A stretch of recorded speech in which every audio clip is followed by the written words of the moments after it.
కదా ఆయన. మనం అంటే మనుషులం కదా, కాబట్టి మనకు కష్టాలు ఉంటాయి, ఆయనకు కష్టాలు ఉండవేమో అనుకుంటాం మనం కదా. ఆయనకు కష్టం ఉండదు అనుకుంటాం, అట్లే కదా అనుకుంటాం. ఆయనకు చిటికేస్తే అన్నీ జరుగుతాయి, మనకు ఒకటే కష్టం అనుకుంటాం. నిజమే, మనం అనుకునేదేమో దేవునికి ఏం కష్టం ఉండదు, వచ్చిందే మనతోనే కష్టం. ఆయన మనల్ని చేసినాడు కదా కష్టపడి, అందుకు మనల్ నుంచి బాధ అనిపిస్తున్నాడు ఆయన. అట్లా అనమాట. మనిషి యొక్క మనసు ఆయనకు నచ్చడం లేదు, అందుకు కష్టం ఎదురైంది ఆయనకి, అంతే. ఆయన ఎంతగానో ప్రేమించినాడంట మనల్ని అందరినీ. ఆయన కష్టపడి మనకు ఎన్నెన్నో చేసినాడు, కానీ అది మనకు గుర్తించడం లేదు. అందుకే ఈ సమయం ముందు ఏ విధంగా ఆయన కష్టపడ్డాడో ఒకసారి మళ్ళీ ధ్యానిద్దాము. ఆయన మనకి శరీరంలో ఈ యొక్క అవయవ నిర్మాణం అంతా చేసింది దేవుడే కదమ్మా. మనకి తల్లి గర్భంలో దేవుడే. ఈ యొక్క నాలుక ఉంది కదా, నాలుక ఎన్ని రుచులు గ్రహించగలదమ్మా? ఏవైనా కొన్ని యానిమల్స్ కానీ పక్షులు కానీ చూడండి, ఒకటి గింజలు తింటే నాన్ వెజ్ తినదు, మటన్ తినదు, మాంసం తినదు. ఒకవేళ పండ్లు తినేది గింజలు అంటే ఒక్కొక్కటి ఒక్కొక్క ఐటమ్ మాత్రమే బాగా తింటుంది కదా. మేకలు ఇవన్నీ కూడా గడ్డి బాగా తింటుంది కదా. ఆవులు ఇవి గేదెలు ఇవన్నీ కూడా ఏ వేసినా కూడా తింటాయి, కానీ ఎక్కువగా పచ్చని గడ్డి ఇలా తింటాయి. నాన్ వెజ్ పెడితే అవి తినదు కదా, తినవు. అంటే ఒక జంతువులకు కానీ ఒక అనిమల్స్కి ఏవైనా సరే, పక్షులకు కానీ దేవుడు వాటికి తినడానికి ఒక్కొక్క దానికి ఒక్కొక్క రుచి, కొన్ని రుచులు అవి టేస్ట్ చేయగలవు, కానీ మనకు మాత్రం ఇంత నాలుకే, ఇంతనే నాలుక ఉంటుంది కదా. ఇంత నాలుకకి ఎన్ని రుచులో కదా. ఒక్క పండు కాదు, పండులో ఎన్నో రకాలు కదా, గింజలలో ఎన్నో రకాల గింజలు. మనం తినేటువంటి ఏవైనా సరే, నాన్ వెజ్ అయినా చేప, గుడ్డు, మటను, ఇంకా పక్షులు తినేవాళ్ళు పావురాలు, బాతులు కదా. ఇవి సరిపోదన్నట్టు ఇంకా చైనీస్ వాళ్ళ గురించి మీకు బాగా తెలుసు. వానపాములు, కప్పలు, బొద్దింకలు అన్ని తింటారు వాళ్ళు కదా, చైనీస్. ఇలాగా మనిషి యొక్క నాలుక ఇంత ఉంది, ఇంత చిన్నగా ఉంది కదా. అంత చిన్న నాలుకకి దేవుడు ఎన్నో రుచులు ఆస్వాదించండి అని, ఆ రుచులు గ్రహించే చిన్న చిన్నవి మన నాలుక పైన చూస్తే చుక్కలు చుక్కలు చుక్కలు చుక్కలు ఉంటాయి చూడండి. ఆ గ్రంథులు ఏంటివి అనుకున్నారు? అవి టేస్ట్ను గ్రహించేటువంటి గ్రంథులు, నాలుక పైన ఉండేటువంటి గ్రంథులు. ఈ నాలుకలో ఒక ప్లేస్లో తీపి గ్రహించగలదు, ఒక ప్లేస్లో కారం గ్రహించగలదు, ఒక ప్లేస్లో పులుపు గ్రహించగలదు. ఇలా రకరకాలుగా మనం ఎన్నో రకాల టేస్టులు ఆస్వాదించి తృప్తిపడి సంతోషంగా తినాలని దేవుడు ఈ సృష్టిలో ఎన్నో చేసినాడంట మన కోసం, చిన్న నాలుకను తృప్తిపరచడానికి.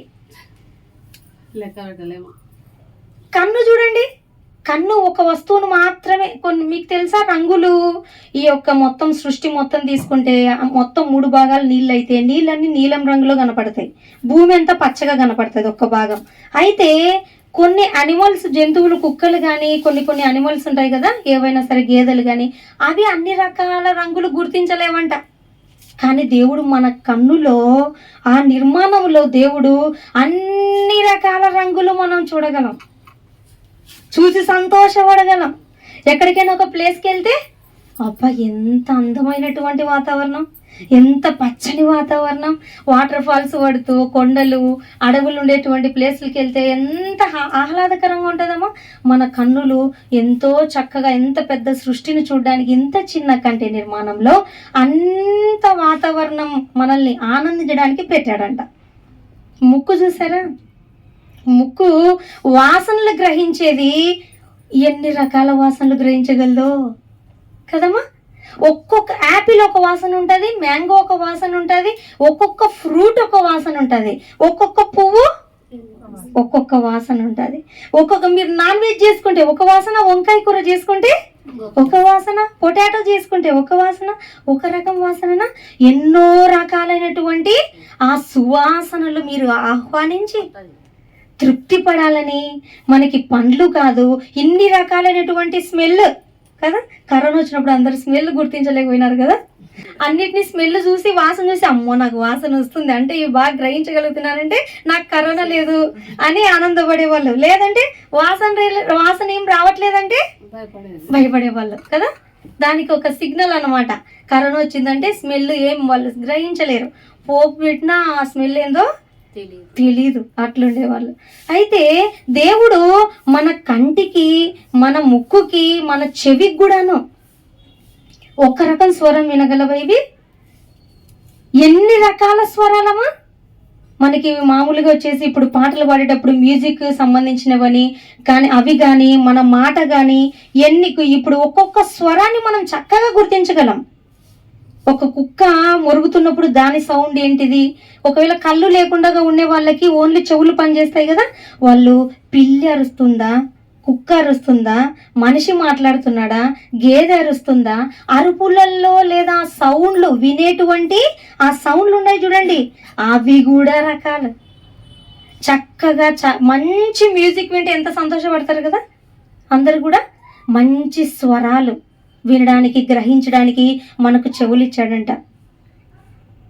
ఇలా ఆలోచిస్తూ వెళితే మన దేహము ఒక వింత. మన దేహము మనం చూడండి, ఆలోచిస్తే మన దేహం శరీరం అంతా కూడా బ్రెయిన్ మొదలుకొని అరికాలు వరకు ఈ చర్మంతో మనల్ని కప్పకుండా లోపలికి వెళ్ళి చూసామనుకోండి, మీరు చూడలేరు. హాస్పిటల్లో చేసిన వాళ్ళకు ఒకటే తెలుస్తుంది. ఆపరేషన్ థియేటర్లో చూసేదాన్ని నేను. ఆపరేషన్ థియేటర్లో చేసినప్పుడు ఆపరేషన్ చేసేప్పుడు మొత్తం లోపల అవయవాలని చూడడానికి అవకాశం ఉంటుంది కదమ్మా. అట్లా లోపల మనం చూస్తే చూడలేం. ఆ లివరు అవన్నీ మామూలుగా మీరు మేకలు, పొట్టేళ్ళు ఇవన్నీ కోసినప్పుడే చూడలేరు కదమ్మా. కొంతమంది రక్తం కానీ ఇట్లా చూడలేరు. మన అవయవాలు మాత్రం ఏమి లోపల చూస్తే ఎలాగుంటాయి? అలాగే ఉంటాయి.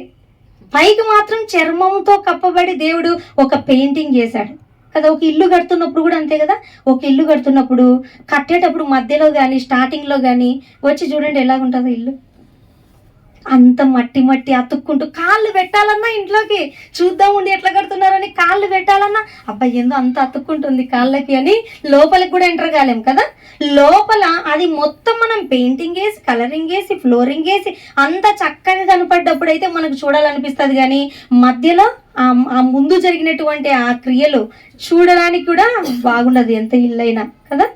అయితే మన దేహము కూడా లోపల చూడలేం. మనం చూసి దాన్ని సంతోషంగా, అసలు ఒక మనిషిని చూసినప్పుడు ఓన్లీ అవయవాలే కనపడితే చూడలేమనే దేవుడు చక్కగా మనకి చర్మంతో కప్పాడంట. చర్మము, ఈ యొక్క కండరాలు, ఈ యొక్క నరాలు, వీటితో దేవుడు మన దేహాన్ని ఎంతో చక్కగా అద్భుతకరంగా దేవుడు మనల్ని అవయవ నిర్మాణము మన తల్లి గర్భములో చేశాడంట. హెబ్రీలకు రాసిన పత్రిక 4వ అధ్యాయము 4వ వచనం చదవండి అమ్మా. దేవుడు ఏడవ దినమందు తన కార్యములన్నిటినీ ముగించి విశ్రమించెను అని ఏడవ దినమును గూర్చి ఆయన ఒక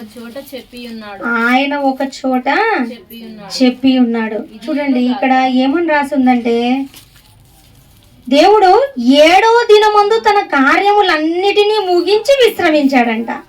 అంటే 6 దినాలు ఆయన ఏం చేశాడు? కష్టపడ్డాడు, సృష్టిని చేశాడు. సృష్టిని 5 దినాలలో చేశాడంట. ఈ సృష్టి మొత్తం చెట్లు, జంతువులు అన్ని, సూర్యుడు, చంద్రుడు, భూమి, 6 నెలల సముద్రాలు, సముద్రంలో జీవులు అన్నిటినీ 5 దినాలలో దేవుడు చేస్తే 6వ దినమందు మనిషిని చేశాడు. ఈ మనిషి కొంతమంది కోతి నుండి వచ్చామంటుంటారు కదా, టెక్స్ట్ బుక్లలో తెలివి లేక అట్లా చెప్తుంటారు. కోతి యొక్క ఆకారాలు చూసినప్పుడు వీళ్ళకి అలా చూడ్డానికి అలాగే ఉన్నాయి అన్నట్టుగా దాని చేతి ఆకారాలు ఇలా చూసి మనిషి, దేవుడు కనబడాడు కదా. దేవుడేమో సృష్టిని అంతా చేసి మనిషిని పెట్టాడు. మనిషికి ఎవరు కనపడుతున్నారు? సృష్టి కనబడుతుంది. అంటే సృష్టిలో ఏ అనిమల్ అయితే మనకు దగ్గర పోలికగా ఉందో ఆ కోతి నుండి వచ్చామనుకుంటున్నారు. మనిషి కాదు. ఫస్ట్ సృష్టి మన ఎదుట పెట్టాడు దేవుడు. సృష్టినంతా చేసి అంతా అమర్చి అప్పుడు మనల్ని తీసుకొచ్చారు కదా. మనం కూడా అంతే కదా. ఇంటినంతా రెడీ చేసి ఇంట్లో అన్ని చక్కగా అమర్చి అప్పుడు ఓపెనింగ్ చేసి ఇంట్లోకి ఎంటర్ అవుతాం. అదే చేశాడు దేవుడు కూడా. ఆయనకు ఎంతో కష్టపడి ఎంతో చక్కగా ఈ సృష్టినంతా మనకు అనుకూలంగా చేసి ఈ సృష్టినంతా, ఈ భూమినంతా మనల్ని పెట్టాడంట ఈ లోకంలో. 6 దినాలు ఆయన కష్టపడ్డాడంట. ఏమనుంది ఇక్కడ? 7వ దినమందు తన కార్యములన్నిటినీ ముగించి విశ్రమించాడంట. విశ్రమించేది ఎవరమ్మా? విశ్రమించడం అంటే విశ్రాంతి తీసుకోవడం. ఎవరు విశ్రాంతి తీసుకుంటారు చెప్పండి? పని చేసి అలసిపోయిన వారు విశ్రాంతి తీసుకుంటారు. దేవుడికి అలసట వచ్చిందంట. చూడండి, దేవుడు చేసినటువంటి ఈ యొక్క సృష్టి మన గురించి ఆలోచన చేసి ఆయన ఎంతో చక్కగా, ఇంత గొప్ప సృష్టి మనకు కనబడుతుండేది ఇదే అనుకోవద్దండి. ఇంతకు మించిన సృష్టి ఉంది. పాలపుంత నక్షత్ర మండలం, ఆకాశంలో ఉండేటువంటి ఆ నక్షత్ర మండలం మనం చూడలే. ఇంతకు మించిన సృష్టి ఉంది. ఇదంతా ఈ భూమి మీద ఉన్న మన కొరకు చేశాడు ఆయన. మన కొరకు మాత్రమే ఇంత పెద్ద లోకాన్ని చేశాడు. నక్షత్ర మండలం అన్నిటికీ, అన్ని గ్రహాలకి కేంద్రం ఏంటంటే భూమి కేంద్రం. భూమిని బట్టి అన్ని తిరుగుతున్నాయంట. భూమి తన చుట్టూ తాను తిరగడానికి 24 గంటలు పడుతుందంట. తన చుట్టూ ఇప్పుడు ఇక్కడ ఉందనుకోండి, ఇలా రౌండ్గా మొత్తం తిరిగి మళ్ళీ ఇక్కడికి రావడానికి 1 రోజు పడుతుందంట. భూమి తన చుట్టూ తాను తిరుగుతూ చంద్రుని చుట్టూ తిరుగుతుందంట. చంద్రుడు ఉన్నాడు కదా, రాత్రి చంద్రుడు వస్తాడు కదా, చంద్రుని చుట్టూ తిరుగుతూ ఉంటుందంట. ఇంత పెద్ద భూమి తిరుగుతుందంట రోజు లక్షలాది కిలోమీటర్ల వేగముతో. మామూలు వేగం కాదు. కానీ మనం తిరుగుతున్నామా? తిరగం. అది దేవుడు చేసిన వింత కార్యాలు. ఆయన జ్ఞానం అమోఘం. మనం చూస్తున్నది కొద్దిగే, కనబడింది ఎక్కువ ఉంది. ఈ కష్టం అంతా ఈ భూమి మీద ఉన్న మన కొరకే చేశాడంట. భూమి తన చుట్టూ తాను తిరుగుతూ చంద్రుని చుట్టూ తిరగడానికి 1 నెల అయితే, భూమి తన చుట్టూ తాను తిరుగుకుంటూ మళ్ళీ సూర్యుని చుట్టూ తిరుగుతుందంట. ఒక్క చోట స్టార్ట్ అయ్యి ఇట్లా మొత్తం రౌండ్ చేసేలోపు 1 సంవత్సరం అవుతుందంట. అంటే మనకు ఒక న్యూ ఇయర్ వెళ్ళి ఇంకొక న్యూ ఇయర్ రావాలి. భూమి తిరగడానికి ఎంతో భారంతో తిరుగుతుందంట అది మన కోసం. చూడండి, అలసిపోకుండా ఎంతో వేగముతో. అవన్నీ సృష్టి మొత్తం ఎందుకు కష్టపడుతున్నాయంటే మన కోసం. దేవుడు ఎందుకు కష్టపడి 6 దినాలైన కష్టపడి 7వ దినమందు ఆయన విశ్రాంతి తీసుకున్నాడంట. అందుకే దేవుడు ఆలోచించాడంట, మనిషికి కూడా మనకి హాలిడే వచ్చింది కదా సండే, మనుషులేమి ఈలే, మనం దేవుడిచ్చిందే ఫాలో అవుతున్నారు. ఇక్కడ మనుషులు వచ్చిన ఆదివారాన్ని కూడా ఓవర్ డ్యూటీ చేయాలంట కదా. హాస్పిటల్లో సండే కూడా over duty, tuitions Sunday, study కూడా సండేనే. ఇంకా ఏం సండే కూడా వదిలిపెట్టడం లేదు. ఇప్పుడు పిల్లలకి సండే కూడా వదలరు. ఎక్కడికైనా పనులకి వెళ్ళండి, సండే కూడా పనికి వెళ్తున్నారు. దేవుడు ఏం చేశాడు? 6 దినాలు కష్టపడితే నాకు అలసట వచ్చింది కదా, నా పిల్లలు కూడా 6 దినాలు కష్టపడి 1 దినం రెస్ట్ తీసుకోవాలి. నా యందు ఆనందించాలి. రెస్ట్ తీసుకోవడం అంటే కేవలం పడుకోవడం ఒక్కటి కాదు, దేవునిలో గడపాలి. దేవుడు చేసిన కార్యాలు తలంచుకోవాలి. దేవుడు మన జీవితంలో చేసిన మేలులు గుర్తు తలపోసుకుంటూ మనం ఆయన్ని ఆరాధించాలి. ఆ దినం ఇచ్చింది అందుకు. దేవుడు 6 దినములు, ఇప్పుడు ఈ యొక్క సంవత్సరాలు కూడా మనకి ఇప్పుడు 2000 సంవత్సరాలు కదా. చాలా మంది హిస్టరీ తెలిసినటువంటి దైవజనులు కూడా కొంతమంది అంటుంటారు 6000 సంవత్సరాలు అయిపోయిన తర్వాత అప్పుడు ప్రభువు రాకడ వస్తుందని అంటుంటారు. ఎందుకంటే 7 అనేది సంపూర్ణం అన్నమాట. అంటే ప్రభువు రాకడ రావడానికి కూడాను ఆ ఒక సంపూర్ణమైన సంఖ్య అని కొంతమంది వాక్యానుసారంగా ఆలోచన చేసి చెప్తుంటారు. కానీ మనము ఎప్పుడని కన్ఫర్మ్ చేసి చెప్పలేం. ఎందుకంటే ప్రభువుని అడిగారంట అప్పట్లో, ప్రభువా నువ్వు మళ్ళీ ఎప్పుడు తిరిగి వస్తావంటే, కాలములను సమయములను నా ఆధీనంలో లేవు, నా తండ్రి ఆధీనంలో ఉన్నాయని చెప్పారంట. ఆయనకే తెలియదు ఎప్పుడు అని చెప్పేసి. చూడండి, అపోస్తల కార్యాల్లో ఉంటుంది అన్నమాట. 1వ అధ్యాయము 7వ వచనం. కాబట్టి వారు కూడి వచ్చినప్పుడు ప్రభువా ఈ కాలమందు ఇశ్రాయేలునకు రాజ్యమును మరలా అనుగ్రహించెదవా అని ఆయన అడుగగా, ఆయన కాలములను తండ్రి తన స్వాధీనం అందించుకొని ఉన్నాడు. అడిగారంట వాళ్ళు, మళ్ళీ నీ రాజ్యం ఎప్పుడు అని అడిగితే, కాలములు సమయములు తండ్రి తన స్వాధీనం అందించుకొని ఉన్నాడు. నాకు కూడా తెలియదు. ఆయనకే తెలియకుంటే మనం చెప్పగలమా?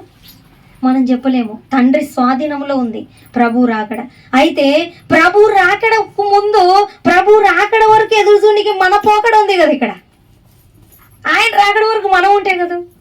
మనం పోకడలోపే ఏమవ్వాలి? మనము విశ్రాంతిలో ప్రవేశించాలంట. 6 దినములు ఆయన కష్టపడి 7వ దినముందు విశ్రమించాడు కదా. మనము కూడా 6 దినాలంటేనే మనము ఈ లోకంలో కష్టపడే కష్టం దేవుని కొరకు. 6 దినాలు మనము ఈ మన ఆయుష్కాలం ఉన్నంతకాలం 6 దినాలు దేవుని విశ్రాంతిలో సుఖంగా ఉంటామంట. విశ్రాంతి తీసుకొని ఆయన 7వ దినమందు ఎలా విశ్రాంతి తీసుకున్నాడో, మనకు కూడా ఇప్పుడు సండే రూపంలో ఎలా విశ్రాంతి తీసుకుంటూ వస్తున్నామో, మనము కూడా మన జీవితకాలం అంతా ముగించిన తర్వాత మనము విశ్రాంతిలో ప్రవేశించాలంట. అప్పుడు కష్టపడకూడదు. ఇంకా అందరు ఇప్పటి వరకే అనుకుంటున్నారు, కానీ ఇది అందరికీ కష్టం ఉంటుంది. క్రైస్తవుడైనా కష్టం ఉంటుంది, క్రైస్తవుడు కాకపోయినా కష్టం ఉంటుంది. క్రైస్తవుడైనందుకు బాధ అనుభవించాలి. క్రైస్తవుడిగా ఉండి నువ్వు బాధ అనుభవిస్తే నువ్వు ధన్యుడివి. అయితే క్రైస్తవులుగా లేకుండా వాళ్ళకు బాధ ఆటోమేటిక్గా వస్తాయి, కానీ వాళ్ళు ధన్యులు అవ్వలేరు. వాళ్ళ కష్టాలు ఈ లోకం మట్టికే తప్ప దేవుని దగ్గర మార్పులు తీసుకురావు. ప్రభువులో ఉండి కష్టపడ్డారు అనుకోండి, ఆ కష్టం ఫలితం తీసుకొస్తుందంట. కాబట్టి మనం ఈ ఆయుష్కాలంలో ఉన్నటువంటి కష్టాలకే ఇబ్బంది పడ్డాం అనుకోండి, మనకు విశ్రాంతి రాదు అంటున్నాడు దేవుడు. మనం విశ్రాంతి పొందుకోవాలని దేవుడు కోరుకుంటున్నాడు. విశ్రాంతి ఎలాగొస్తుందమ్మా? దేవుని చెంతకి వెళ్తేనే. లేదంటే ఇంతకు మించిన వేదన, ఇంతకు మించిన కష్టం. ఆ ధనవంతుడు అంతేనంట, ఈ లోకంలో కష్టం ఆయన అనుభవించలేదంట, సుఖం అనుభవించాడంట. ఈ లోకంలో సుఖం అనుభవించే ధనవంతుడు ఆ లోకానికి వెళ్ళాక కష్టం అనుభవించాడంట. మనము ఇక్కడ కష్టపడి దేవుని కొరకు అక్కడికి వెళ్ళి ఏం చేయాలి? విశ్రాంతిలోకి ప్రవేశించాలి. క్రైస్తవులకు అందరికి విశ్రాంతి అవసరం కావాలి. అందుకే దేవుడు గుర్తించాడు, నా పిల్లలకు విశ్రాంతి కావాలి, ఆ విశ్రాంతి నేను ఇస్తాను, నా చెంతకు తెచ్చుకుంటానని చెప్పేసి దేవుడు ఆశపడుతూ ఎంతమంది సేవకుల ద్వారా చెప్పిస్తున్నప్పటికీ మనుషుల మార్పులు వస్తున్నాయా? రావట్లేదు. అందుకేనంట ఆయన కష్టం. దేవుని కష్టము ఏం కష్టమే, ఆయన కష్టపడ్డానికి కారకులమే మనం. నా బిడ్డలు నన్ను మహిమపరిచేలా బ్రతుకుతారు ఈ లోకంలో, కానీ ఆయన ఎంతో మురిసిపోయాడు. కానీ ఆదాము నుంచే ఆయన నామానికి అపకీర్తి తీసుకొస్తూనే ఉన్నారంట మానవులంతా. అంటే చెప్పిన మాటకు ఎప్పుడైతే అవిధేయత చూపించడం మనిషి నేర్చుకున్నాడో దేవునికి కష్టం స్టార్ట్ అయింది, దేవునికి బాధ స్టార్ట్ అయింది. కాబట్టి పోనీ ఆయన బాధ మనం ఈ భూమి మీద ఉన్నంత వరకే, ఈ భూమి మీద ఉన్నంత వరకే మనల్ని రక్షిస్తూ కాపాడుతూ 24 గంటలు మనల్ని రక్షించడానికి ఆయన కష్టం ఉండొచ్చేమో, కానీ ఈ యొక్క ప్రభు రాకడలో మొత్తం అంతరించిపోతుంది కదా. ఆయన మాట విన్న వాళ్ళందరూ ఆయనతో పాటు విశ్రాంతి తీసుకుంటారు. మిగతా వాళ్ళ గురించి ఆయనకు అవసరం లేదు. ఇంకా ఆయన ఏం కష్టపడ్డాడు, ఆయన ఏం బాధపడాడు ఇంకా వారి గురించి. ఎందుకంటే ఆయన ఇక్కడ బాధపడుతున్నాడు వారి గురించి, మారాలని. ఇక్కడే చెప్పిస్తున్నాడు బుద్ధి నేర్చుకోవాలని. కానీ మనిషి మాత్రం నేర్చుకోవట్లేదంట. ఎవరికమ్మా కష్టం చెప్పండి? దేవుడి కష్టం కొంచెం కాలం ఉంటే ఆయన కష్టం ముగించబడుతుంది. ప్రభు రాకడతో ఆయన కష్టం ముగించబడుతుంది, కానీ మన కష్టం స్టార్ట్ అవుతుంది. ఆయన కష్టానికి ముగింపు ఉంది, మన కష్టానికి ముగింపు లేదు. యుగ యుగాల వేదన, నిత్య నరకము. చూసారా? అంత బాధను మనం పొందుకోకూడదనే దేవుడు ఏదో ఒక విధంగా వాక్యం ద్వారా మనకు హెచ్చరిక చేస్తూ ఉన్నప్పటికీ మనము ఆయనను బాధ పెడుతూ మనం బాధల పాలవుతున్నాం, ఆయన కష్టాలు తెస్తూ మనం కష్టాల పాలవుతున్నాం. ఆ దేవునికి ఇష్టం లేదు. ఆయన మన కొరకు ఎంత కష్టపడ్డాడో మనం గమనించాలి.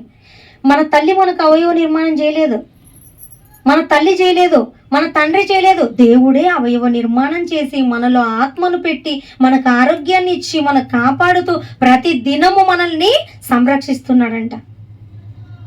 మన బిడ్డల్ని మనం ఎంత ప్రేమించినా స్కూల్కి పంపించేస్తాం కదా.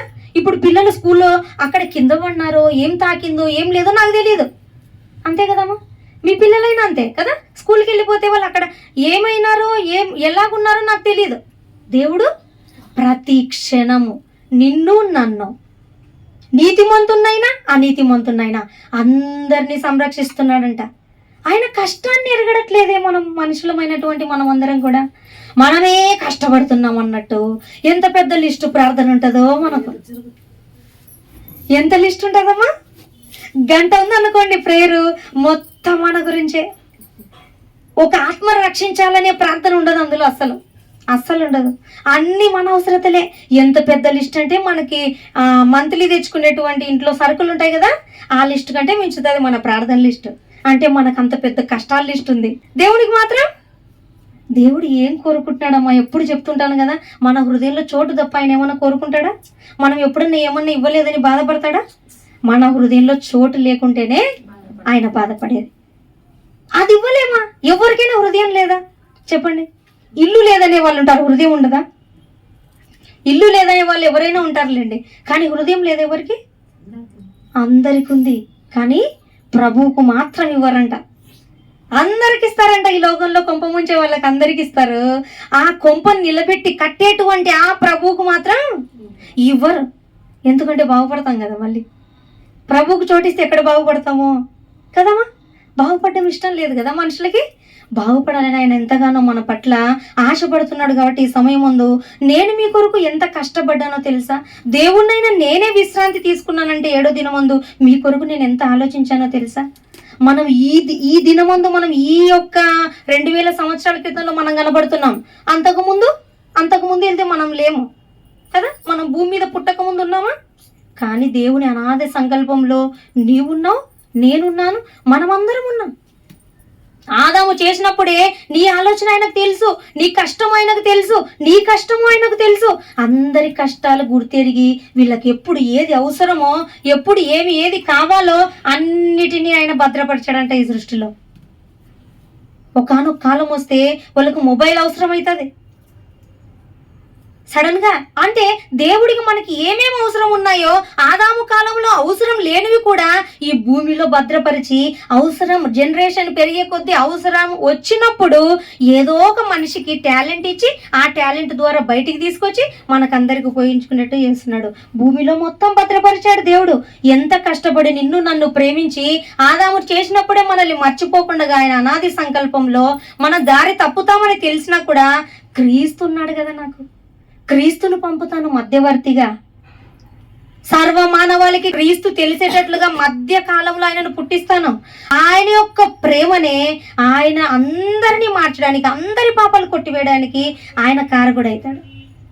ఆయన ద్వారా నేను ప్రతి మనిషిని క్షమించేస్తాను.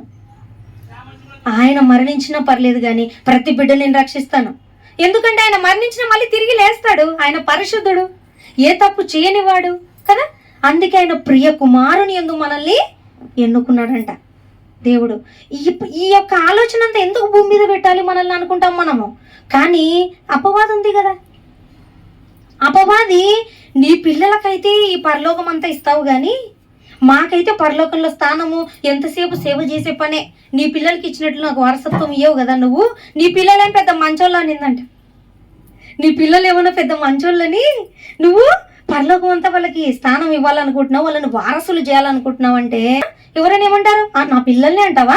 నా పిల్లల ప్రతాపం మీద నీకు చూపిస్తుంది అనుకోరామా? దేవుడు కూడా నాలో ఉన్నటువంటి నా ప్రతిరూపాలు నా పిల్లలు ఖచ్చితంగా నా మాట వింటారని ఆశపడ్డాడంట. కానీ మనము ఆదాము నుండే దారి తప్పిపోతూ వస్తున్నప్పుడు దేవుడు ఆలోచనలో ముందే భవిష్యత్తు తెలుసు కదా ఆయనకి. ఆదాము తప్పిపోతాడని, నువ్వు నేను తప్పిపోతామని దేవుడు ఎరిగి క్రీస్తును కన్నాడంట తండ్రి. క్రీస్తును కని క్రీస్తు ద్వారా సర్వ మానవాళి పాపాలు అన్నీ కొట్టేస్తా. ఆయన నమ్మిన ప్రతి ఒక్కరు ఖచ్చితంగా నాతో పాటు విశ్రాంతి తీసుకునేటట్లుగా నేను చేస్తానని తండ్రి అయిన దేవుడు మనల్ని అందరినీ కూడా ఎన్నుకున్నాడంట. ఆయన భూమి మీద పంపడానికి కారణమే అది. క్రీస్తు ద్వారా నాకు పిల్లలు కావాలి. క్రీస్తు లేకుండా ఎవ్వరు రాలేరంట ఆయన దగ్గరికి. ఎవ్వరు స్వతంత్రంగా మనకై మనము పరిశుద్ధంగా జీవించి ఒక్క మాట కూడా తప్పిపోకుండా మన భూప్రపంచంలో ఒక క్రీస్తు కాకుండా ఎవ్వరు రాలేరంట. అందుకే ఆయన ఎన్నుకున్నాడంట. క్రీస్తు ద్వారా ఖచ్చితంగా వస్తారు నా బిడ్డలు, రాగలరు. క్రీస్తే మార్గము. ఆయన ఎలా జీవించాలో ఈ లోకంలోకి వచ్చి చూపిస్తాడు. ఈ దేహమే, ఈ ఆకలి, నిద్ర, వేదన, కామం, కోరికలు అన్ని కలిగినటువంటి ఈ దేహమే ఎలా జీవిస్తారో దేవుని కొరకు ఈ లోకంలోకి పంపించి చూపిస్తానని ప్రభువును పంపించాడంట. ఇప్పుడు మనం ఏం చేయాలమ్మా? మనమందరం ఎలాగైనా తప్పోతున్నాం. ఎవరు తప్పోలేదు? ప్రభు ఒక్కడే తప్పోలేదు. మరి ప్రభువును అనుసరిస్తూ నడచాలంట. మనం అలా నడుచుకుంటే ఖచ్చితంగా దేవుని విశ్రాంతిలోకి మనము ప్రవేశిస్తామంట. చూడండి, అదే హెబ్రీయులకు రాసిన పత్రిక 4:10 కార్యములను ముగించి విశ్రమించిన ప్రకారము ఆయన యొక్క విశ్రాంతిలో ప్రవేశించిన వాడు కూడా తన కార్యములను ముగించి విశ్రమించును. దేవుడు తన కార్యములను ముగించి విశ్రమించిన ప్రకారము ఆయన యొక్క విశ్రాంతిలో ప్రవేశించిన వాడు కూడా తన కార్యములను ముగించి విశ్రమించడం. అదే కదా ఇప్పుడు దాన్ని మాట్లాడుకున్నాం. మనము కూడా దేవుని యొక్క కార్యాలలో ముగించబడి విశ్రాంతి తీసుకోవాలంట. వారికి మాత్రమే విశ్రాంతి ఉంటుంది. దేవుడు మనందరికీ హెచ్చరిక చేస్తున్నమాట. నేను మీ కొరకు కష్టపడ్డాను. ఆయన ప్రభువును మరణానికి అప్పగించడానికి కూడా ఆయన వెనుతిరగలేదంట. ఇంత కష్టపడి నేను విశ్రాంతిలో ఉన్నాను, దేవుణ్ణైన నేను. అయితే మీరు కూడా ఈ లోకంలో మీ కొరకు కష్టపడి కాదు, దేవుని కార్యాలలో ఆయన మన కొరకు కష్టపడ్డాడంట. అన్ని ఇచ్చాడంట, అన్ని చేశాడంట. తినడానికి ఆహారము, కట్టుకోవడానికి బట్టలు అన్ని దేవుడే కదా ఈ సృష్టిలో ఉంచాడు. మన కోసము ఆయన కష్టపడి అన్ని చేశాడంట. ఆయన కోసం మనం కష్టపడాలంట. ఇప్పుడు ఆయన కోసం మనం కష్టపడి ఆయనతో పాటు విశ్రాంతిలోకి ప్రవేశించాలని దేవుడు కోరుకుంటున్నాడు. మరి మనకు లేదా కోరిక? ఎవరికైనా రెస్ట్ తీసుకోవడం ఇష్టమేనామా కాదా? ఇక్కడ ముఖ్యంగా లేడీస్ ఎక్కువ అలసిపోయి ఎక్కువ రెస్ట్ తీసుకోవాలనుకుంటారు కదా. రెస్ట్ అనేది చాలా మంచిది ఆరోగ్యానికి. ఫుడ్ తక్కువైనా పర్లేదు కానీ రెస్ట్ తక్కువ కాకూడదు మనిషికి ఆరోగ్య ప్రకారంగా. ఫుడ్ ఒక ముద్ద తక్కువైనా పర్వాలే, కానీ నిద్ర మాత్రం ఖచ్చితంగా రోజుకి 8 గంటలైనా, 6 నుండి 8 గంటల ఆరోగ్యకరమైన నిద్ర. సాతాను నిద్ర కూడా తీసేసింది అందరికీ కదా. ఎంత లేటు పడుకుంటారో, నిద్ర లేదు, తలనొప్పులు, బ్రెయిన్ ఆరోగ్యంగా ఉండదు, చేనిపోని చెత్త అంతా ఇక్కడ ఉంటుంది కదా. ఈ బ్రెయిన్లో నింపుకొని నిద్రనే పట్టదు. అట్లా తిరిగి ఇట్లా తిరిగే లోపు తెల్లారుతుంది. ఆరోగ్యం ఉంటుందమ్మా? ఎందుకు క్యాన్సర్లు ఎక్కువైనాయి? ఎందుకంటే మన దేహము రిపేర్ చేసుకుంటుందంట. మన దినం అంతట్లో ఏమి తిన్నా అనారోగ్యకరమైనది ఏది మన ఒళ్ళులో పడినప్పటికీ శరీరంలో అది రిపేర్ చేసుకుంటుందంట. నైట్ నిద్రలో మనము నిద్ర ఇవ్వము, ఇంకా అవి పీరుకుపోయి క్యాన్సర్ కణాలు ఏర్పడకేముంది. అందుకే నిద్ర అనేది మంచిది. శరీరానికే నిద్ర మంచిదైనప్పుడు ఆత్మకు మంచిది కదా రెస్ట్. ఆత్మ యుగ యుగాలు జీవించాలి. ఆత్మ ఆరోగ్యంగా ఉండాలంటే దేవుడిచ్చే ఆ రెస్టులోకి మనం ప్రవేశించాలని దేవుడు కోరుకుంటున్నాడు. ఒకసారి చూడండి, ఆదికాండం 2:2లో చూడండి. దేవుడు తాను చేసిన తన పని ఏడవ దినములోగా సంపూర్తి చేసి తాను చేసిన తన పని అంతటి నుండి 7వ దినమున విశ్రమించను. 7వ దినములోగా, 6 దినాలు 7వ దినములోగానే కష్టపడినాడంట ఆయన. మనం ఎలా ఉండాలి? మన జీవితకాలంలోగా, జీవితకాలం తర్వాత కాదు మనం కష్టపడాల్సింది దేవుని కొరకు. మన జీవితకాలంలోగానే మనం పెట్టుకోవాలి అక్కడ. దేవుడు 7 దినాలలోగా అంటే 6 దినాల్లో పైన కష్టపడ్డాడంట. 7వ దినం రెస్ట్ తీసుకున్నాడంట. మనము మన జీవితంలోగా దేవుని కొరకు కష్టపడితే ఆ తర్వాత విశ్రాంతి వస్తుందంట. ఏమంటారు? ప్రభువునందు నిద్రించారు, రెస్ట్ తీసుకుంటున్నారు, అన్నీ బాగానే చెప్పుకుంటాం మనం. ఏం రెస్ట్ తీసుకుంటున్నారో, ఏం కష్టపడుతున్నారో మనకు తెలియదు. మరణించిన వాళ్ళంతా మనం చూసుకోవాలి. ఇక్కడ ఉన్నాం మనం రెస్ట్ తీసుకునేటట్లుగా ఇక్కడ ప్రవర్తించాలంట. లేదంటే మనం చాలా కష్టాలు పడాల్సి వస్తుందని దేవుడు వాక్యం ద్వారా హెచ్చరిక చేస్తున్నాడు. అలాగే నిర్గమకాండం 20:11 చూడండి. 6 దినములలో యెహోవా ఆకాశమును, భూమియు, సముద్రమును, వాటిలోని సమస్తమును సృజించి 7వ దినమున విశ్రమించెను. చూసారా ఎన్ని చోట్ల రాశాడో దేవుడు. 6 దినాలలో ఏమేం చేశాడంట? ఆకాశం, భూమి, సముద్రం, వాటిలోని సమస్తం సృజించాడంట. 7వ దినమందు విశ్రమించాడంట.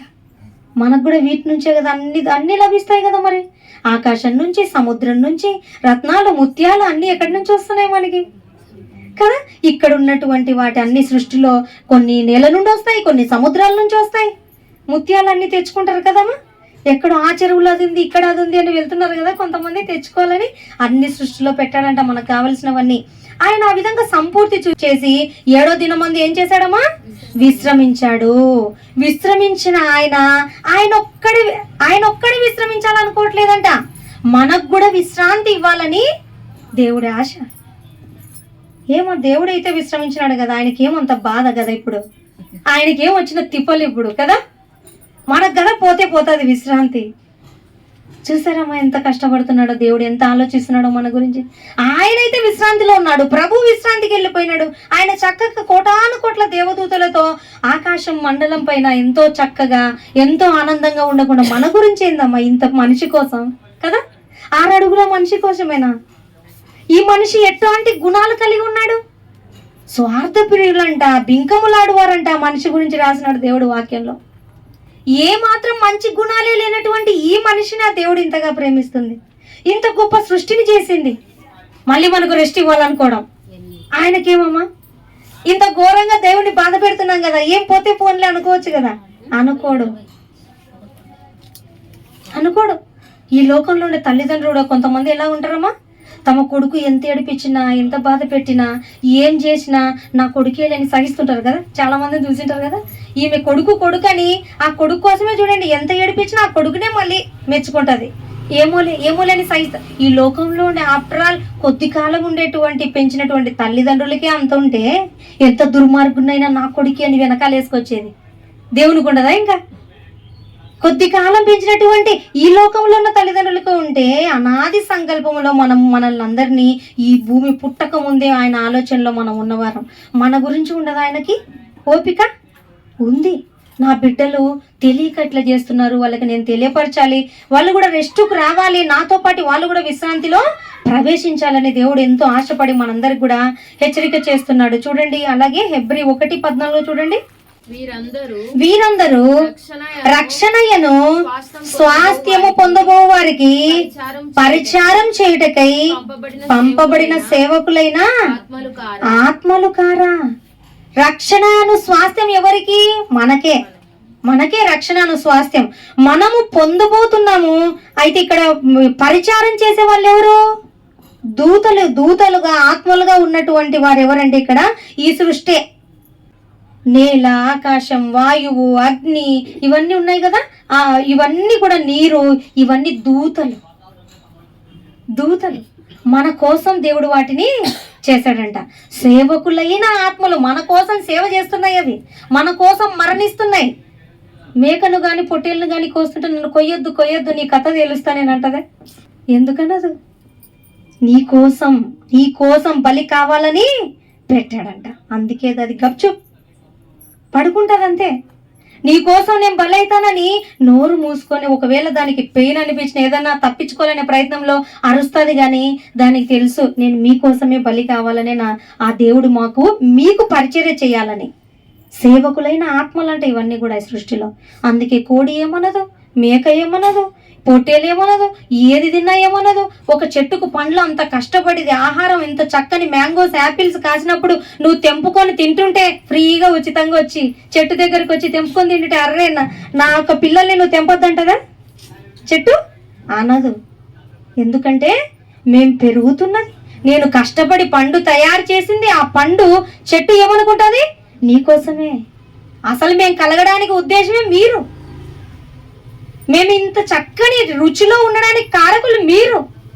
మీకు ఎన్నో రుచులు ఇవ్వాలని మమ్మల్ని చేశాడు కనుక తెంపుకో, తిను. ఎప్పుడన్నా కొట్టాయా ఫ్లవర్స్, గులాబీ పూలు అట్లా మనం కోసుకుంటున్నా, మల్లెపూలు కోసుకుంటున్నా, చెట్లు ఏమైనా కొట్టినాయి మిమ్మల్ని ఎప్పుడైనా? నేను కష్టపడి ఇంత చక్కగా ఫ్లవర్ తయారు చేస్తే నువ్వు తీసుకెళ్ళి జడలో పెట్టుకుంటావా అని అన్నయ్య? అనవు. ఎందుకంటే అవి చేసిందే మన కొరకు. మనం మాత్రం దేవుని కొరకు కాదనుకుంటాం. అన్నీ అనుభవించాలంట, కానీ మనం దేవుని కొరకు అలా ఉండాలంట. ఒక చెట్టు ఎలాగైతే పండు తెంపుకుంటే మౌనంగా ఉందో, ఒక కోడిని చంపేస్తే ఎలా మౌనంగా ఉందో, దేవుని పనిలో మనము కూడా అలా వెళ్ళాలంట. దేవా, నా కోసం ఇంత కష్టపడ్డావు కదా, నీ కోసం నేను కూడా బలి అవుతానని, నేను కూడా ఎంతకైనా నేను శ్రమిస్తానని, నేను కూడా నీ పనిలో పాలిభాగస్రాలైతాను, నేను కూడా ఇక్కడ కష్టపడతాను, నీ విశ్రాంతిలో నేను కూడా ప్రవేశిస్తాను. కష్టపడిన వారికే రెస్ట్ అవసరం, అందరికీ రెస్ట్ రాదు. తెలుసా మీకు? ఊరికినే ఇంట్లో తిని కూర్చొని ఉండే వాళ్ళకి నిద్ర పట్టదు. చూడండి, కావాలంటే కష్టపడి పనిచేసే వాళ్ళు మొహం కడుక్కొని, కాళ్ళ చేతులు మొహం కడుక్కొని తింటున్నప్పుడు ఎప్పుడప్పుడు పడదామా అనుకుంటారు. ఎందుకు? కష్టపడ్డారు గనక. అందుకోసమే రెస్ట్ ఎవరికి అవసరం? కష్టపడిన వారికి. మనం ఇక్కడ ఏం కష్టపడలేదనుకోండి దేవుని కొరకు, మనకెందుకు రెస్ట్ వస్తుంది? రెస్ట్ రాదు, కష్టమే వస్తుంది. అదే గుర్తు మనకి. ఇంకా నిజంగా మనం రెస్ట్ పొందుకోవాలంటే ఏం కావాలి? కష్టపడాలి. అప్పుడే మంచి రెస్ట్ వస్తుంది. మంచి రెస్ట్. దేవుని యందు బాగా ఆనందిస్తాం, దేవునితో పాటు బాగా సంతోషిస్తాం. ఇక్కడ ఏం కష్టపడుకోకుండా అక్కడ రెస్ట్ రావాలంటే మీకు ఒకటే గుడ్డి గుర్తు, నేను ఈరోజు పని చేస్తేనే కదా నాకు నిద్ర వచ్చేది, ఇది కూడా అంతే, దేవుని కొరకు నేను కష్టపడాలి, అప్పుడే నేను అక్కడ దేవునితో పాటు రెస్ట్ తీసుకుంటామని మీరు గుర్తుపెట్టుకోవాలి ఎప్పుడైనా. ఆయన స్వార్థప్రియుడు కాదు, ఆయన పక్షపాతం లేనివాడు. ఒక బిడ్డకు ఒక విధంగా, ఒక బిడ్డకు ఒక విధంగా ఈ లోకంలోని తల్లిదండ్రులు అయితే అలా చేస్తారు. చిన్నోడని, పెద్దోడని, నడిపోడని ఈ లోకంలోని తల్లిదండ్రులు. దేవుడికి అట్లలా. ఏ బిడ్డ అయినా ఆయనకు సమానమే. ఎప్పుడు నీ హృదయంలో చోటు ఇస్తేనే ఆయన ఇష్టపడేది, లేదంటే కష్టం. ఇంకా మనం ఎక్కడికి వెళ్తామో కూడా మనము గ్యారంటీ చెప్పలేమన్నమాట. అలాగే చూడండి, పేతురు రాసిన మొదటి పత్రిక 2:9 చూడండి. అయితే మీరు చీకట్లో నుండి ఆశ్చర్యకరమైన తన వెలుగులోనికి మిమ్మును పిలిచిన వాని గుణాతిశయములను ప్రచురము చేయు నిమిత్తము దేవుని యొక్క గుణాలంట మనము ప్రచురించాలంట, దేవుని గుణాలు. అందుకోసము మనకు 4 పేర్లు ఇచ్చాడు చూడండి. ఏర్పరచబడిన వంశం అంట, మనం ఏర్పరచబడిన వంశము, రాజులైన యాజక సమూహము, పరిశుద్ధ జనము, దేవుని సొత్తైన ప్రజలు. 4 పేర్లు ఇచ్చినాడు దేవుడు మనకి. దేవుని గుణాలు మనం ప్రచురిస్తూ ఆయన గుణాలు కలిగి జీవిస్తే మనకున్న పేర్లంట ఏర్పరచబడిన వంశం అంట. మనం దేవుని వంశం. మనం ఏ వంశం అంటే ఏ వంశం? మనము దేవుని నమ్ముకున్నాక దేవుని వంశం. రాజులైన యాజక సమూహము. దేవుని నమ్మిన వారంతా రాజులు. రాజులకి ఏమైనా తక్కువ ఉంటుందా? దేవుని నమ్మిన వారికి కూడా ఏం తక్కువ ఉండదు. నువ్వు గుడిసెలో ఉన్నా ఏం తక్కువ ఉండదు, అప్పటికి అందుతుంది అంతే. రాజులకైనా ఏదైనా కొరత వస్తుందేమో కానీ దేవుణ్ణి ఆశ్రయించిన వారికి మాత్రం ఏ కొదువా ఉండదు. రాజులైన యాజక సమూహం అంట, పరిశుద్ధ జనం అంట. ఆ పరిశుద్ధతకు చోటిస్తే మనము పరిశుద్ధ జనం అంట. దేవుని సొత్తైన ప్రజలం. ఆయన సొత్తు అంట, మనం ఒకరి సొత్తు కాదు. అమ్మ నాన్న పుట్టించుకున్నారు కాబట్టి వాళ్ళ సొత్తు కాదు. మనం బంధువులు ప్రేమిస్తున్నారని బంధువుల సొత్తు కాదు, చెల్లెల సొత్తు కాదు. మనం ఎవరి సొత్తు? దేవుని సొత్తైన ప్రజలం. ఆ పేరు పోగొట్టుకోకూడదు. మనం దేవుని సొత్తుగా బ్రతుకుతున్నామా? మనం ఎవరి సొత్తు అయితే వాళ్ళకే కదా చేస్తాం పనులు. మన పిల్లలు మన సొత్తు అయితే మన పిల్లలకు అన్ని చేస్తాం మనం సౌకర్యాలు. వేరే పిల్లలకు చేస్తాం అట్లాగా? ఉదయం లేచినప్పటి నుంచి ఏం తిన్నారు, ఎలాగా, వాళ్ళకి ఏం కావాలి అన్ని చూసుకునేది ఎప్పుడు? మన సొత్తు అయినప్పుడు. ఇప్పుడు మనం దేవుని సొత్తు అంట. మరి దేవుని పనిలో కదా మనం ఉండాలి, దేవుని ఆలోచనలో కదా మనం ఉండాలి, దేవుని కోరికలు కదా మనం నెరవేర్చాలి. దేవుని సొత్తు మనము. మనుషుల సొత్తు అనుకొని ఎప్పుడు మనుషులతోనే ముచ్చట్లు. మరి దేవుని సొత్తు ఎలాగైతాం అప్పుడు? మనం దేవుని ఆలోచనలో ఉంటూ దేవుని సొత్తుగా ఉంటే మనకు రెస్ట్ వస్తుంది అంటున్నాడు దేవుడు. రెస్ట్ పొందుకోవాలని ప్రతి ఒక్కరం కూడా కోరుకోవాలి. మన నిద్రించిన ప్రతి ఒక్కరు అబ్బా రెస్ట్ తీసుకుంటున్నారు. మనం బ్రతికున్నందుకే కదా కష్టపడాలి. మరణించిన వాళ్ళకి ఏం కష్టం ఉండదు కదమ్మా, శరీరానికి ఉండదు. కానీ ఆత్మకు దేవుళ్ళు లేకుంటే ఆత్మకు ఉంటుంది కష్టం. రెస్ట్ పొందుకోవాలని దేవుడు ఎంతగానో ఆశపడుతున్నాడు చూడండి. అలాగే మరొక చోట నిర్గమకాండం 31:17 చూడండి.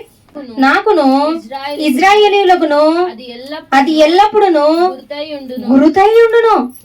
ఎలయనగా 6 దినములు యెహోవా భూమి ఆకాశములను సృజించి 7వ దినమందు పని మాని విశ్రమించాడు. చూసారా, ఇంత చక్కగా దేవుడు అన్ని చేసింది దేవుడు అని మనకి ఎంత చక్కగా రాయబడిందమ్మా. అదే ఈ బైబిల్ చదవని వాళ్ళం అనుకోండి, మనం బైబిల్ చదవని వాళ్ళం అయితే కోడి ముందా గుడ్డు ముందా అంటే ఏం చెప్తారు సమాధానం? కోడి ముందు. బైబిల్ తెలిసిన వాళ్ళు చెప్పగలరు ఆ మాట, తెలియని వాళ్ళు ఆ ఫిలిం ఇండస్ట్రీస్ లో ఈ క్వశ్చన్ అడిగినారంట కదా, ఏదో కామెడీలో. కోడి ముందా గుడ్డు ముందా అంటే, అరే గుడ్డు లేకుండా కోడేటి వచ్చిందిరా కోడి ముందంటావు అంటారంట. వాళ్ళకి తెలీదు. ఇక్కడ దేవుడు రాసించాడు ఏది ముందో. అన్ని సృష్టించాడు. ఏం సృష్టించాడు? ఫస్ట్ ఆకాశ పక్షులు, జంతువులు అన్ని చేశాడు, గుడ్లు చేయలే.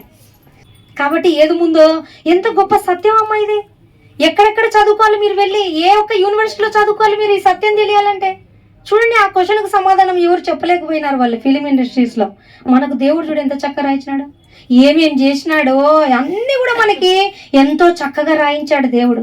ఇంత చక్కని వర్ణన ఏ గ్రంథంలో లేదు. దేవుడు రాయించాడు. సత్య దేవుడు కాబట్టి మనకి అన్ని సత్యమే. ఉన్నది ఉన్నట్టుగా ఏమి చేశాడో ప్రతీది రాశాడు. ఆయన కష్టం రాశాడు, మనం ఎలా ఉండాలో రాశాడు, మనం ఎలా కష్టపడాలో రాశాడు, మన కష్టంలో ఎలా తోడుంటాడో రాశాడు. ఏది అవసరమో అన్నీ రాసి ఉంచాడమ్మా బైబిల్లో మనకి దేవుడు. ఆయన తోడు, ఆయన కాపుదల, ఆయన మన కష్టాలు వస్తే ఎలా తోడుగా ఉంటాడో అన్నీ కూడా మనకి క్లుప్తంగా ఇందులో రాసి ఉంచాడు. మనకు అవసరం లేదు ఈ గ్రంథం కదా. గొప్ప గొప్ప యూనివర్సిటీలో మీరు పీజీలు చేసినంత చదువు వస్తుంది బైబిల్ చదివితే. ఏం చదవని వాళ్ళు అనుకోవద్దండి. దేవుని మాటలు, దేవుని పైన ఎవరికైతే నమ్మకం ఉంటుందో వాళ్ళే జ్ఞానవంతులంట. దేవుని యందు భయభక్తులు కలిగి ఉన్న వాళ్ళకి తెలివి ఉంటుందంట, జ్ఞానం ఉంటుందంట. చదువుకున్న వాళ్ళకే ఉండదు జ్ఞానం. సమాధానం కొన్నిటికి చెప్పలేరు వాళ్ళు కదా. నిజమైన దేవుని ప్రేమని గుర్తించలేనప్పుడు ఎంత జ్ఞానం ఉంటే ఎందుకమ్మా కదా. తల్లిదండ్రుల ప్రేమను గుర్తించినప్పుడు పిల్లలకి ఎంత జ్ఞానం ఉంటే ఎందుకు కదా. 24 hours పుట్టింది మొదలు తల్లిదండ్రి ప్రేమనే గుర్తించలేదనుకో బిడ్డలు, వాళ్ళకి అవసరమా ఎంత జ్ఞానం ఉంటే? వేస్ట్.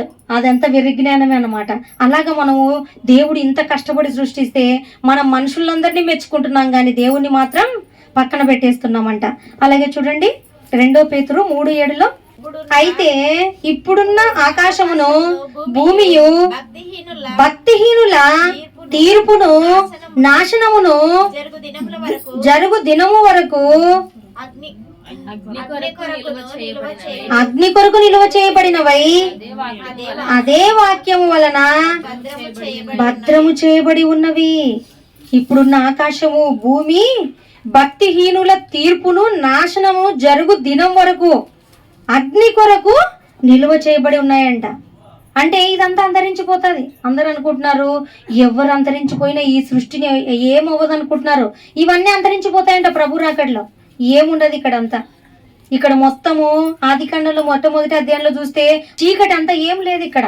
కానీ దేవుడు కలుగును గాక అని ఈ అందమైన సృష్టిని చేశాడంట మన కోసం. అయితే ఈ మళ్ళీ తిరిగి యథావిధి అయిపోతుంది. ఇక్కడ ఏముండదు ఇంకా. మన కోసం కాబట్టి ఇవి పనిచేస్తున్నాయి. నేల, ఆకాశం ఇవన్నీ కూడా. ప్రభు రాకడ వచ్చి ఇంకేం పని? అందరూ వెళ్ళిపోతారు కదా. ఇక్కడ ఏముండవు ఆత్మలు. ఇంకా ఏ మనిషి ఉండడు. రక్షించబడిన వాళ్ళు దేవుని లోకానికి, రక్షించబడిన వాళ్ళు తీర్పులోకి వెళ్ళిపోతారు. వాళ్ళు ఇంకా ఇబ్బంది పడతారు. అక్కడ వేదన ఉంటుందని దేవుడు ఎంతగానో మనకి హెచ్చరిక చేస్తున్నప్పుడు మనం ఇక్కడ ఉన్నప్పుడే జాగ్రత్త పడాలి కదమ్మా.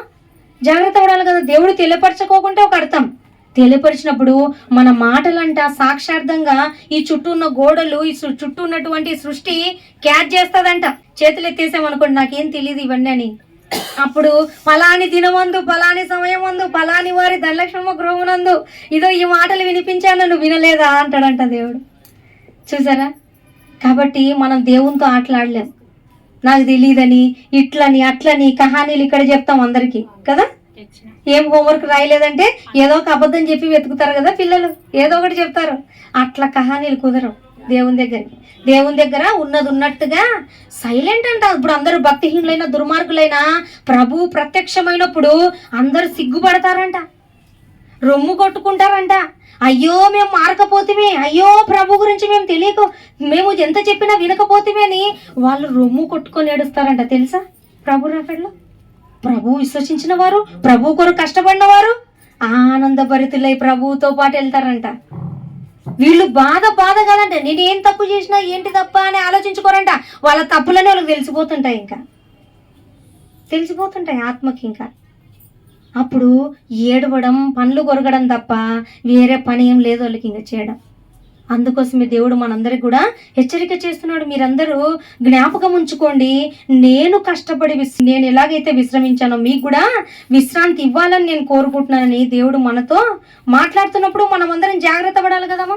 జాగ్రత్త పడాలి. మన కోసం ఒక్కటే కష్టపడడం కాదు, దేవుని పనిలో కష్టపడే వారంగా ఉండాలి. ఒకవేళ ఆ పని చేసేటువంటి స్థితి మనకు లేదనుకోండి, కనీసం పరిశుద్ధంగా జీవించాలంట, నీతిగా జీవించాలంట, యథార్థంగా ఉండాలంట. మనం చేసుకునే పనిలోనే యథార్థ హృదయం కలిగి, సత్యం కలిగి మనం అనేక మందికి మార్గదర్శకులుగా ఉండాలంట. మనల్ని చూసినప్పుడు మనలో క్రీస్తు ప్రేమ కనపడవాలంట. అలాగుంటే చాలంట. ఇంకా దేవుని పని చేసినట్టే. మీరు ఎక్కడికో వెళ్ళి మీరు పరుగులు తీసుకుంటా దేవుని వాక్యం చెప్పకపోయినా, పాటలు పాడకపోయినా ఇంట్లో ఉండి నువ్వు నీతిగా పరిశుద్ధంగా జీవిస్తావు చూడు, దేవుని పనిలో కష్టం పొందిన దానివి అంటున్నాడు దేవుడు. ఎక్కడికో వెళ్తేనే కాదు, నీ ఇంట్లో నువ్వు ఉండి కూడా నా క్రియలు నీవు చేయగలవు. సత్క్రియలు చేయడానికి దేవుడు మనల్ని సృష్టించాడంట. అంటే వాక్యానుసారమైన క్రియలు అని. చూడండి, ప్రభు ఈ లోకంలోకి వచ్చాడంట. లూకా సువార్త 2:49 ఆయన మీరేలా నన్ను వెతుకుచుంటిరి, నేను నా తండ్రి పనుల మీద ఉండవలెనని మీరు ఎరుగరా. ఈ మాట ఎవరు అంటున్నారు? ఈ మాట అంటున్నది ఎవరితో అంటే ఆ తల్లి మరియతో. తల్లి వెతుకుతుందంట. ఏడి నా కుమారుడు కనపడట్లేదు, ఎక్కడున్నాడు వెతుక్కుంటూ వెళ్ళిందంట. ప్రభు 12 ఏళ్ల వయసు ఉన్నప్పుడు మందిరంలో ఆయన వెతుక్కుంటూ వెళ్తా, చూడండి ఆ పై వచనంలో, ఆయన తల్లి, కుమారుడా మమ్మల్ని ఎందుకు ఇలాగ చేసేటివి, ఇదిగో నీ తండ్రియో నేనును దుఃఖపడుచు నిన్ను వెతుకుచుంటిమని ఆయనతో చెప్పగా, ఆయన మీరేలా నన్ను వెతుకుచుంటివి, నేను నా తండ్రి పనుల మీద ఉండవాలని మీరు ఎరుగరా.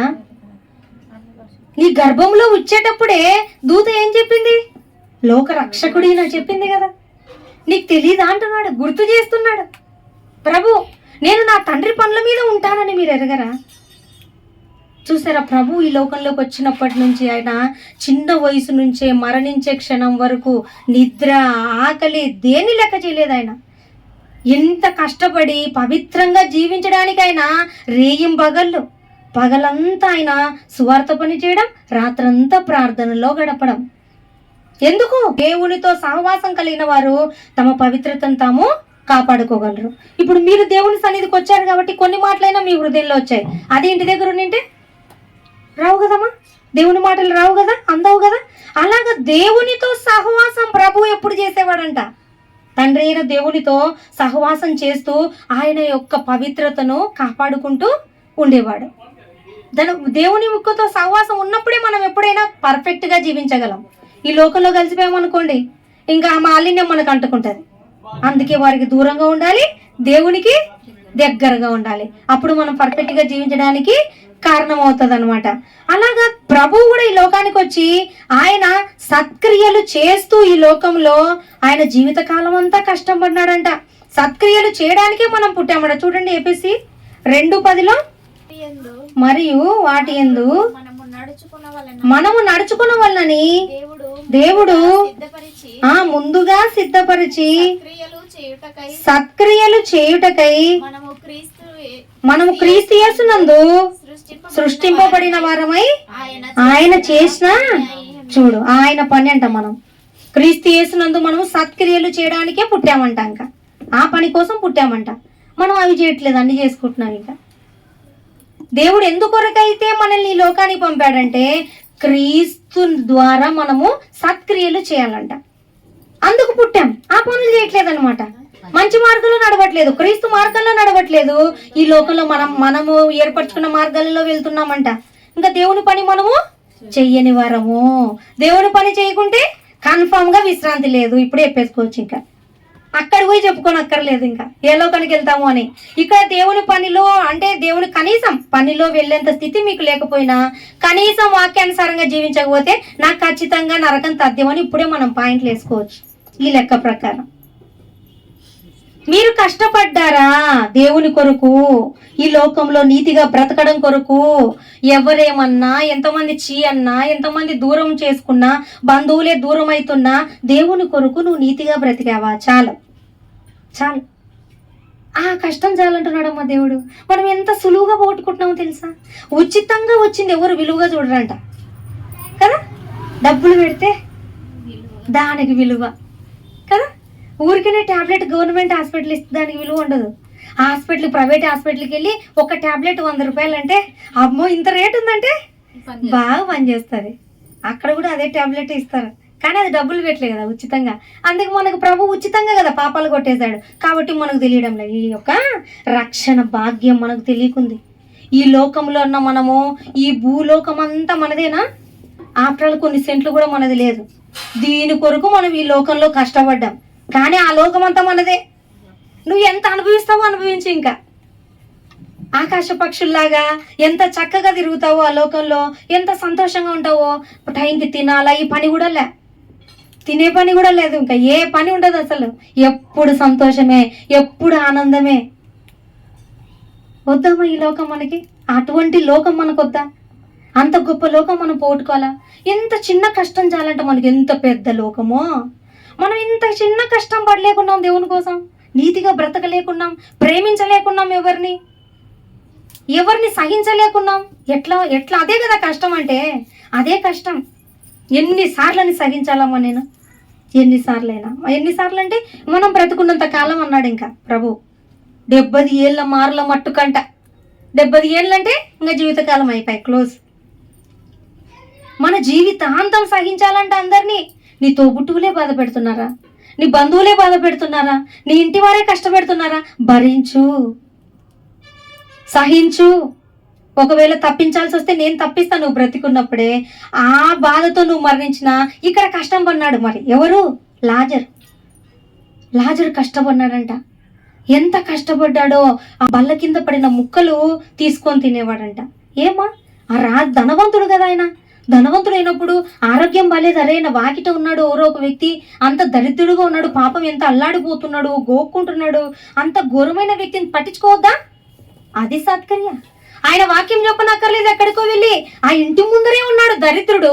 ఒక్కరోజు కూడా ఆయన పైన జాలి పడలేదంట. ఒక్కరోజు కూడా ఆయనకు స్వస్థత చేయాలనుకోవట్లేదంట. ఏంటిదమ్మా ప్రేమించడం అంటే? ఏంటిది?